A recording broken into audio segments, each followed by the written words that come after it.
हे अर्जुन, मैं पवित्र करने वालों में वायु हूँ। Hi everyone, welcome to my YouTube channel doctor Dushyant Kaushik. आ चुके हैं नई वीडियो के साथ। आज हम बात करते हैं भगवान योगेश्वर कृष्ण अर्जुन से गीता में उपदेश देते हुए कहते हैं, हे अर्जुन, मैं पवित्र करने वालों में वायु हूँ। बात अकारण नहीं है, बात बहुत सुलझी हुई, समझी हुई और उनके चिंतन मनन के बाद कही हुई है। क्योंकि वायु एक ऐसी चीज है जिसको महसूस किया जा सकता है, लेकिन वायु एक महत्वपूर्ण चीज है। वायु को अनुभूत किया जा सकता है, वायु को बांधा नहीं जा सकता।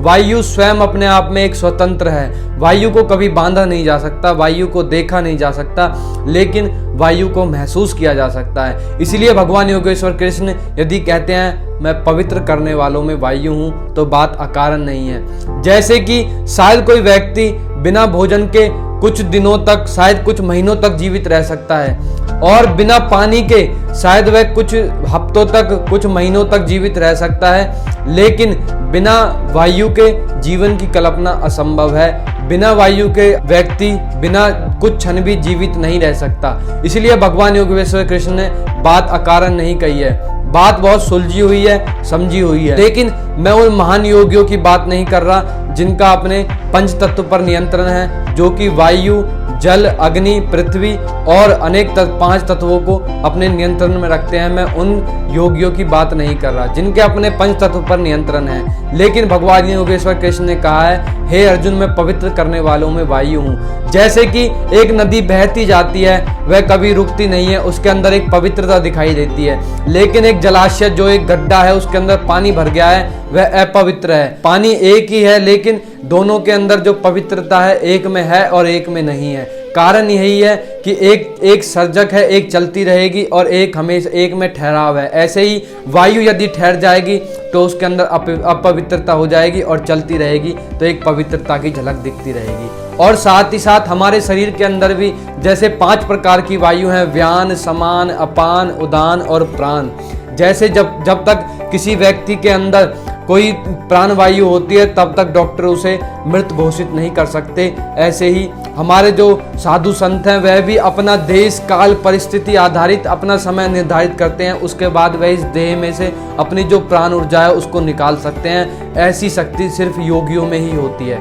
और साथ ही साथ मैं बता दूं कि आध्यात्मिक जगत में वायु को बहुत बड़ा महत्व दिया गया है। भगवान योगेश्वर कृष्ण भी यदि कहते हैं कि मैं पवित्र करने वालों में वायु हूँ, तो बात अकारण नहीं है। हमारे जो शरीर के अंदर का ऊर्जा का संचार है, वह भी वायुओं के जरिए से है। वह भी ऊर्जा का संचार प्राण वायु और जो अनेक वायु हैं उनके जरिए से ही है। और साथ ही साथ जैसे एक कोहरे की लहर आती है, एक कोहरा छा जाता है, एक धुंध आ जाती है, उसको हटाने के लिए भी एक वायु का झोंका जरूरी होता है, ताकि एक स्वच्छ और स्वस्थ वातावरण हो जाए। ऐसे ही जो वायु है उसका बहुत बड़ा महत्व है। आप इस जरिए से भी समझ सकते हैं भगवान योगेश्वर कृष्ण की बात अकारण नहीं है। और हमारा जो शरीर है, इसके अंदर यदि गैस बनती है, पेट में गैस बनती है, तो यह एक दूषित वायु है जो कि हमारे शरीर को नुकसान पहुंचा सकती है। इसीलिए हम इस जरिए से भी समझ सकते हैं। और साथ ही साथ हम कार्बन डाइऑक्साइड बाहर निकालते हैं, ऑक्सीजन अंदर लेते हैं। यह भी हमारे शरीर को दर्शाती है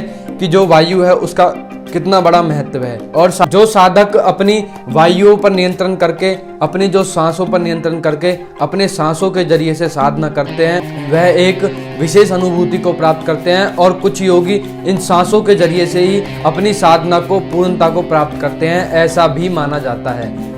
और यदि कुछ लोग अपने शरीर के अंदर अपने वायुओं पर नियंत्रण कर लेते हैं, तो वह एक विशेष अनुभूति को भी प्राप्त करते हैं, ऐसा भी माना जाता है। अब मैं आपको बता देता हूं, यदि आपके शरीर के अंदर गैस बनती है, जो कि एक अपवित्र वायु है, एक शरीर को नुकसान पहुंचा देने वाली वायु है, शरीर को धीरे धीरे एक क्षति करने वाली वायु है, वह आपको नुकसान कर सकती है। इसको आप किस प्रकार से ठीक कर सकते हैं? जैसे कि मैं हर वीडियोस में कहता हूं, पहले कुछ मैं आपको बताता हूं, वो एक पंक्ति के जरिए से वीडियो की शुरुआत करता हूं, फिर उसके बाद एक औषधि बताता हूं, फिर एक मंत्र बताता हूं जिसके जरिए से आप स्वस्थ बन सकते हैं। ऐसे ही इस वीडियो में बताता हूं, यदि आपको बार बार गैस बनती है, पेट के अंदर गैस बनती है, तो उसको किस प्रकार से दूर कर सकते हैं। उसको दूर करने के लिए आपको सबसे पहले अजवाइन और सोडा, इन दोनों को आपको 2-2 चुटकी रोजाना खाना खाने के 1 घंटे बाद गर्म पानी से या गुनगुने पानी से आप रोजाना सेवन शुरू कर देंगे, तो आपके पेट के अंदर की जो गैस है वह धीरे धीरे खत्म होने लगेगी। अजवाइन जो होती है उसके अंदर बहुत ही ज़्यादा औषधीय गुण होते हैं, आप सभी को पता है। अजवाइन जो होती है वह हमारे शरीर को बहुत ही ज़्यादा फायदा देती है, हम सभी को पता है। और सोडा जो होता है वह पेट की गैस को ख़त्म करने में मदद करता है। अजवाइन जो होती है वह खून को फिल्टर करने में मदद करती है। ऐसे ही यह आयुर्वेदिक और औषधीय उपचार आपको आंतरिक रूप से ठीक करने में मदद करेंगे। आप स्वयं के डॉक्टर बने, स्वयं को खुद को ट्रीट कर सकते हैं इन कुछ घरेलू उपचारों के जरिए से। और साथ ही साथ आप जो भी भोजन खाएं वह स्वच्छ होना चाहिए। सिर्फ वायु ही स्वच्छ ना हो, आपका जो भोजन करते हैं वह भी स्वस्थ और स्वच्छ करने, आपको स्वस्थ बनाने के लिए होना चाहिए, क्योंकि हर भोजन अपने आप में एक औषधि है। फूड इज़ अ मेडिसिन, इस बात को भी ध्यान रखें। और खाना खाने के बाद एक बात का ध्यान रखें कि खाना खाने के तुरंत बाद खड़े ना हो, इससे भी हमारे शरीर के अंदर गैस बनती है। और बार बार यदि आप अत्यधिक तनाव लेते हैं इससे भी गैस बनती है।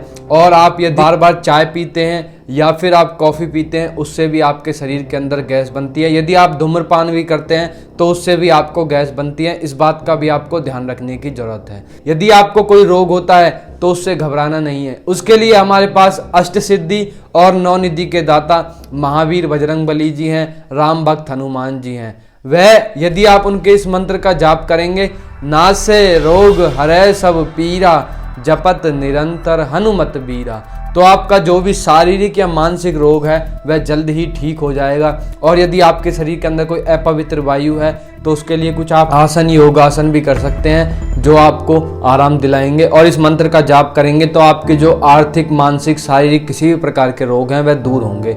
चलिए इस बात को ध्यान रखिए। और भगवान योगेश्वर कृष्ण भी कहते हैं, हे अर्जुन, मैं पवित्र करने वालों में वायु हूं, तो इस बात को भी भूले ना, क्योंकि यह बात अकारण नहीं है, बात बहुत सुलझी हुई और समझी हुई है।